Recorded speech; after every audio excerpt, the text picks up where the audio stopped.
You're listening to Read the Damn Book, and this is episode number 17. Welcome to Read the Damn Book podcast. I'm your host, Michelle Glogovac, where I read every book of every author that I interview on this show. This is a spinoff of the Webby-nominated My Simplified Life podcast, where we go behind the scenes. I don't just want to hear about the book. I want to hear about the author, the human being behind the words that we all fall in love with. Here, you're going to hear directly from the authors what their journey through life has been like, their journey through writing their book, and some behind the scenes on every book. So let's get started and read the damn book. Hey friends, welcome back to another episode. I'm your host, Michelle Glogovac, and today we are talking all about Christmas and what it means to be a Christmas tree. I have Leigh Marino, who is a filmmaker, children's book author, and she is sharing with me her journey to writing this beautiful book, to finding out how to make it an animated film, and so much more. My daughter and I read this book and we cried so much. It is so beautiful. And I really know you're going to enjoy it because we have all the feelings right now during the holiday season. And this one is going to make you feel, it's going to make you think, and it's going to make you look at your Christmas tree in a whole new way. Hello, Leigh. Hi. I'm so excited to talk to you and talk all things Christmas and books. I'm thrilled to be here. I'm very excited too. So thank you for having me. Can you introduce yourself to everyone, please? Sure. I'm Leigh Marino. I am a mother. I am a children's book author, filmmaker, and I own a production company called Encourage Thought, which makes inspiring media for children and their adults. I love that. And your book, you made us cry in our house. Sorry, not sorry. But you know what? I think it's a common theme. There's a lot of Christmas books. We always buy one Christmas book a year, and that's part of our Advent calendar. And there's usually something that's really sad. It becomes uplifting in the end. But I think that because this is a season of, we need to give and to really, not make it so much as receiving, that it fits the mold of what a Christmas book should be. Good, great. So let's talk about this book, To Be a Christmas Tree. How did it come about? Because it's so beautiful, and it's not just for children. I will preface it with that because yes, it will make you cry. And as an adult, I was like, this woman could single-handedly stop us all from buying real Christmas trees. No, that's not the point. That's not the I know, but the thought crossed my mind. Yeah, I know. It is such a heartbreaking, relatable story, right? Like, so I'll tell you how it came to me. In 2018, I was putting our Christmas tree out by the curb, and I thought to myself, I didn't really spend time with the tree or think much about it, but this was a life that was taken just for us to have a decoration. And so I thought, next year, because I love having a live tree, next year I want to honor the tree's life and just make sure I recognize that. So the next year rolled around and I kept that promise and I spent time with our tree. And I remember a specific moment, just feeling my life force, my beingness, and connecting that with the life force of the tree and just kind of marinating in each other and thinking to myself, this feels really good, a really positive experience honoring this life. And yet it's slowly dying, right? In front of me, this life has been given just because I want this tree. And I thought to myself in that moment, how could this be good? And the tree answered me. I don't know, just this image came to my mind of the crowning moment of the story, where the tree told me that it's an honor for it to be a tree, for it to be welcomed into our homes and be able to witness the diversity of life that exists that it otherwise would not ever know.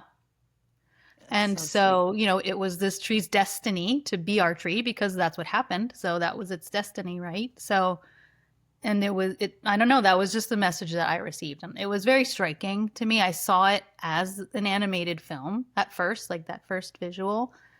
And I just jotted it down. And then, like, I want to say maybe a year later, I sat down to work on something else that I've been working on. And instead, this story wanted to come through. So I thought, okay, let me switch gears. I'll work on this right now. And I started writing it initially as a screenplay for a film, but it came through as this rhyming children's book. And I thought, okay, I guess it's a book. But like I have one children's book that I had self-published, but it wasn't like I'm a filmmaker and I was like always out to be a filmmaker. I was not ever out to be a children's book author. But these things have just kind of happened and come through. So I just recognized, all right, it's a book. And I thought, well, okay, that can be a good tool for making the film eventually. If I can make a good book, then I can say, okay, here's the book, here's the screenplay. Hey, people help me make it, like, and so that's really where I am right now with it. It was a whole long process of finding a publisher because I had never done that before. I had never worked with an illustrator. I don't have that kind of background. So that's a whole other story. But that's essentially where the idea came from. I love it. And I love when you point out that a tree gets to be a part of our family. And I think about our tree. So this year we're putting up two. We always have a real tree. That's always in the living room. I decided to start early this year. So I have a fake tree in the family room. That is Uh-huh. just, I call it my Martha Stewart tree because it is just silver and blue and very prim and proper. But the real tree has all ornaments that represent a moment in time for our family. So there Huh. is no ornament on it that is a store-bought, came in a package, of 12 type of ornaments. They are trips that we've taken. I buy each child a ornament of the year that represents something they did that year to remember it by. And so every time we start decorating, it's a long process because the kids are like, do you remember when we got this? Oh, do you remember when we went here? Oh, it's the longest thing. All the stories have to be told. And when you think about a tree being the one who gets to display all of this for all of these weeks And and to witness it. bring them back to life, Yeah. it's really a beautiful thing. And I Yeah. feel like we're getting very woo-woo about it, and I Mhm. like it. Yeah, you can call me woo woo all you want. Like I'm into it. I'm here for it. Like in my experience, the tree has a perspective and a life, whether it's, the same as ours. I have no idea. It doesn't have eyes, but it has an awareness, it has life force, and it communicated with me. It gave me this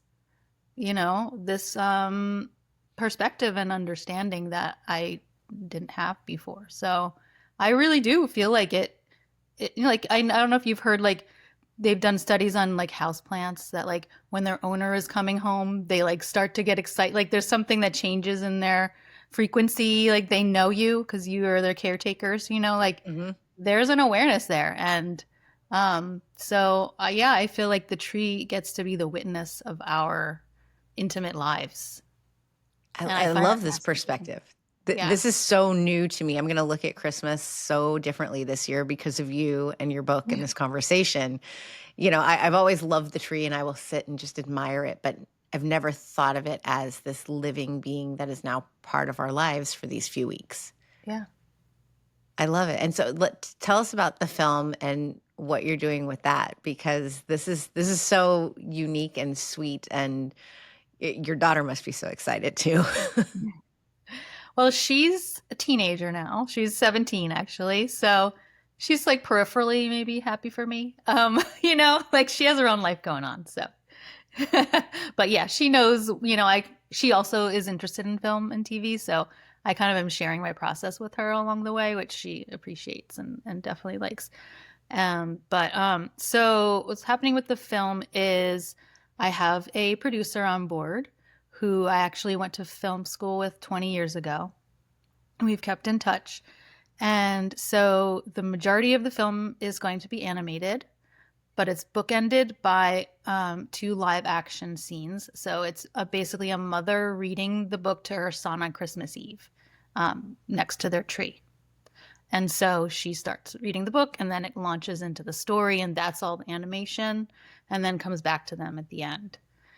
So his name is Vishal Solanki. He's my producer. And then the illustrator of the book has come on as the artistic director for all of the visuals. My producer has a team of illustrators and animators already that he works with already on a regular basis. So we have that team. And then locally, so neither of those live around me, but locally I have a team set up for the live action shoot. It's just probably going to be like a 1 day, short shoot, but I have a DP already. I have a sound person, some people who want to do music. My partner, Michael, plays piano and guitar. And so I'm like, you need to write a film, a piece for this. And then a friend of mine who's a local composer has, offered to write a piece for the film. So it's really fun to put together a creative team of people who are like so inspiring and like bring them all together to make something greater than us, and Yeah. feel really, really fortunate to be able to do that. When you're creating an animated film, and this is totally new to me, so if I sound stupid, I apologize, but I'm thinking of how an illustrator for the book, she must have, taken your time, and you're having to draw every single scene out. Now that we have computers and different programs, is it like one time you draw this out and then the computer kind of animates it, or are there multiple illustrations that have to be done? Like, how does that even work? Well, I'm learning as well. So this is my first time doing this too. And what I understand is they'll draw multiple images, but then they take those into the computer and make a kind of a grid of those characters and things. So like depending on if you need it to move or not. So they'll create like a 3D, you'll draw the character from the side, you'll draw them from the front, you'll draw the close up, the full body, all that. And then they put it together in the computer and then it's animated in the computer. So they're not drawing every single cell like they used to do in the old days. Right, right. But my goal with this is to make this film be something that when you watch it, you don't know this was made in 2025. So there's not going to be this like AI look. It's not even going to look 3D necessarily. We're going to do like a mix of 2D, 3D, which 2D is like flat, drawing. And then the 3D is like Pixar, that kind of animation. So we'll use some of those technologies, but I want it to look very kind of timeless. I love this. It's so fascinating. And share with us your background's obviously film and stuff, Mm-hmm. but what was your journey like from you went to film school to where we are now and launching this book? What does that look like? I think I've lived a few lifetimes in there. So I took a film class in high school and really liked it. I fell in love with film and TV as a young, like teenager, preteen. I found that it helped me connect with my emotions in a way that I realized I needed because I remember when I was 14, I wrote in my diary, like, I felt like I had lost it in quotes. And I was like, it was like this, I just felt like every day was the same, like this numb kind of like feeling. I wasn't excited about anything. I didn't have any sort of passion for anything. I had lost this like motivation. And luckily I had the like wherewithal and perspective and understanding to know and realize that in order to be able to feel those good things, I also needed to be able to feel the so-called bad things. So I started watching movies that would make me cry and TV shows that would like make me feel something, and it helped me connect with my emotions. So that became a passion of mine, and I took a class in high school, and then I was like, I want to make film. And I remember writing. I went to NYU for film and TV as an undergrad. I remember writing in my college essay that my goal with film is to make people feel. And I don't remember anything else, but that was like the gist of that essay. And so, I went to school. I didn't really know much about the real world. I was young. I knew how to get good grades, so I graduated with honors. I did really well, and then came out of school and was like, okay, like, what do I do now? And so, like I said, I feel like I lived a bunch of different lifetimes between then and now. I'm 48, so it's been 30 years. I've had a lot of relationships, heartbreaks, life, ups and downs. Worked in the industry at first. I worked in post-production in New York.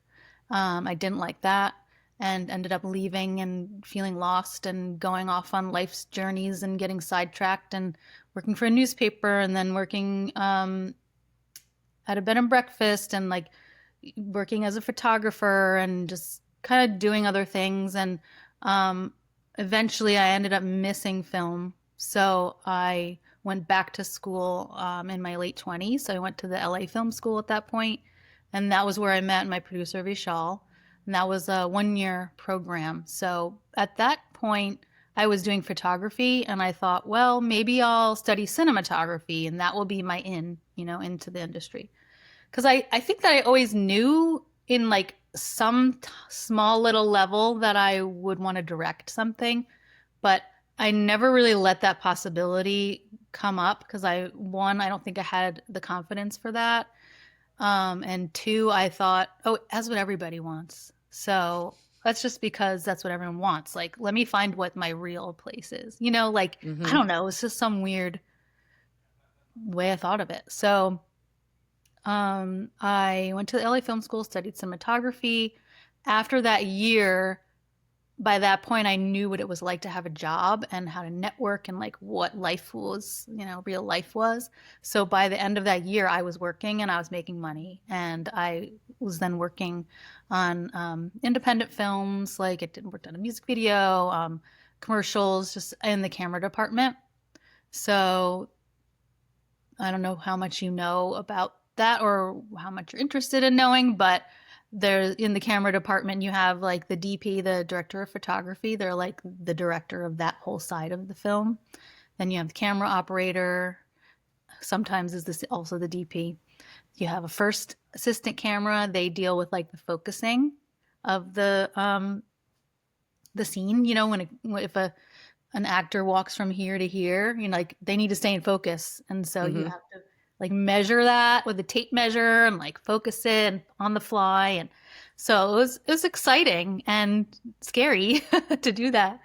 And other things, there's other parts I won't bore you with, but so I worked in that for a while and also like, I don't know, I guess my passion just wasn't quite feeling fulfilled.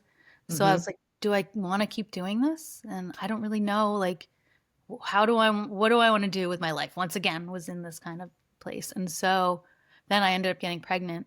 And so I thought, okay, well, that answers that. And I left the workforce and stayed home with my daughter. So I stayed home with her until she was about 4 and ended up moving back from LA to New Jersey, which is where I am now, which is where I grew up.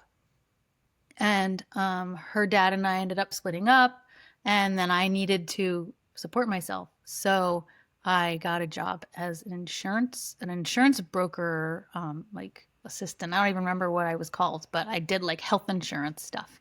And it was like terrible. Like it was fine as a job, but like my soul was just crying. And Right. I was crying like every day going to this job because this just was like what I had to do, but I just, it wasn't my calling in life, I guess, So it took me then quite a while to figure out where to go from there. And I worked that job for 4 years and was like trying to find other jobs in the industry, applying, like, and nothing was coming, nothing was working out. And I was like, I don't understand. Like, the universe provides, like you put yourself out there and something comes, and something wasn't coming.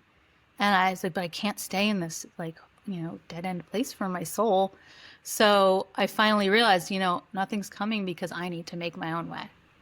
And so I decided I'm going to make my own business. And so then I thought, okay, well, what are all the things that I'm good at? What are all the things I like to do?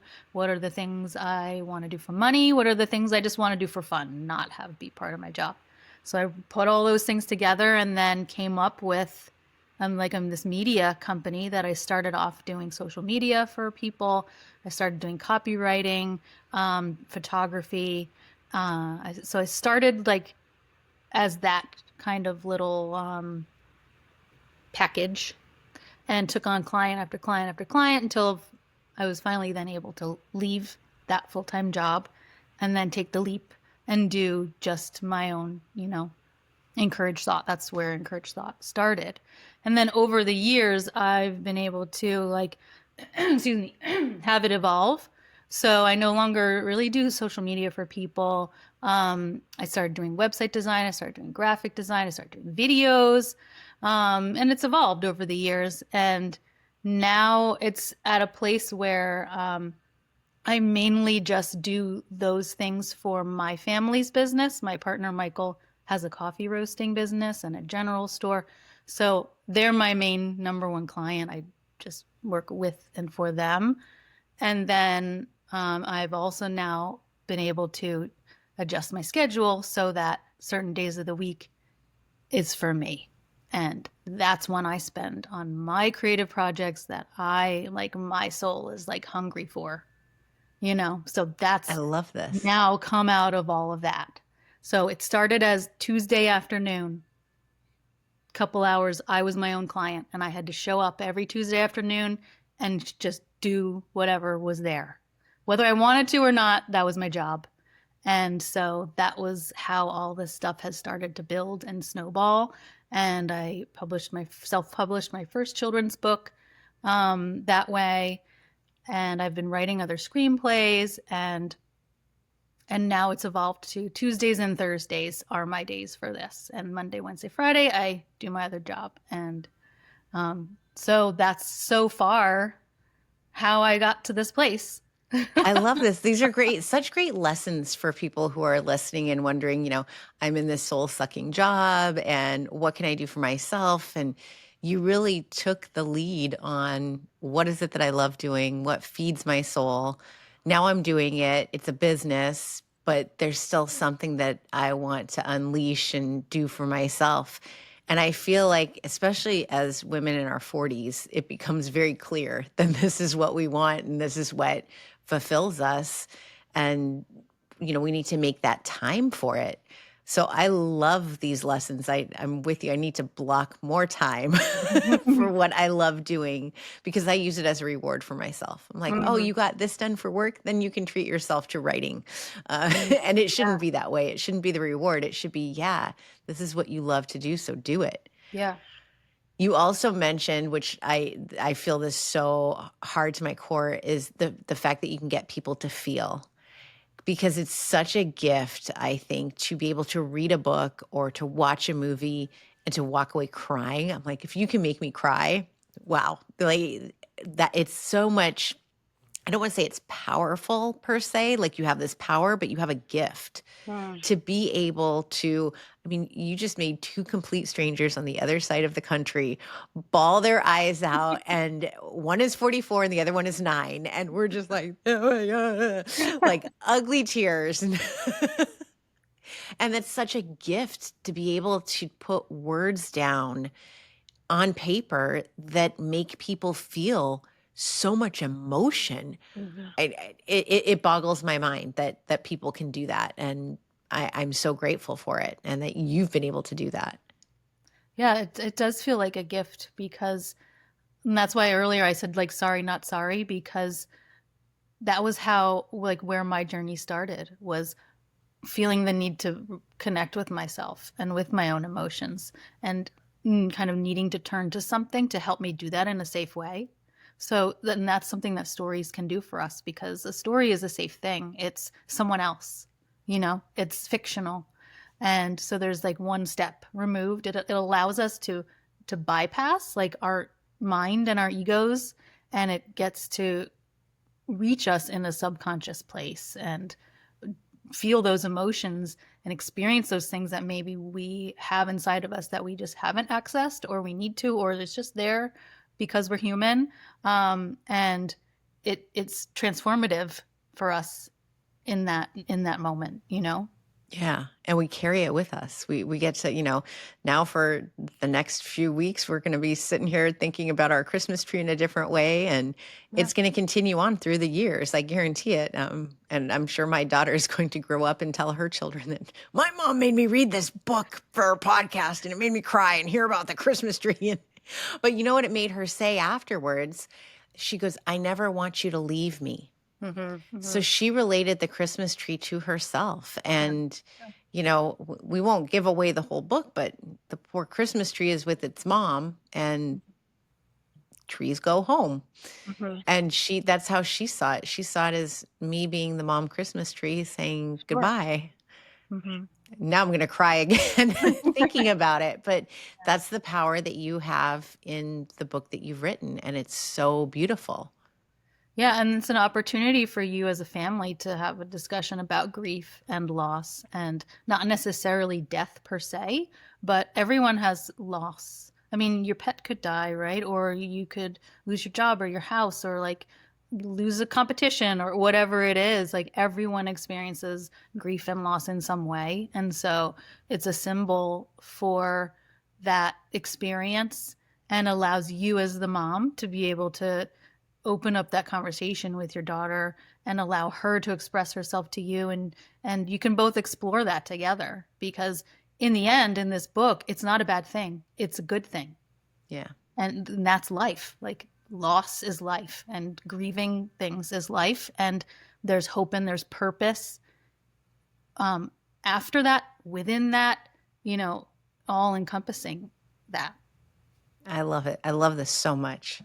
So as you're making this film, it costs money. So Yeah. how can I want to know how everybody can contribute to help make this film come to life, Okay. animated life, because I think it's exciting. And since we're airing this before Christmas, there's stuff that they can do that Yes. is perfect in Christmas time. Yes, absolutely. So part of what we're doing is a crowdfunding campaign. We have it hosted on this site called Seed and Spark, which it's like a Kickstarter or GoFundMe, but it's only for films. So people can go to tobeachristmastreefilm.com, which is our website, and all the information is there. So there's a link to it there. We have really fun incentives. If you donate $25, you get a family tree, which would have it's basically it's an illustrated tree by the illustrator of the book, and then your family members each have their own ornament with their name, including pets. And you'll get that as like a JPEG you can share online. You can also, we'll give you a high resolution version, so you can print that as your Christmas card or just as a keepsake for your family.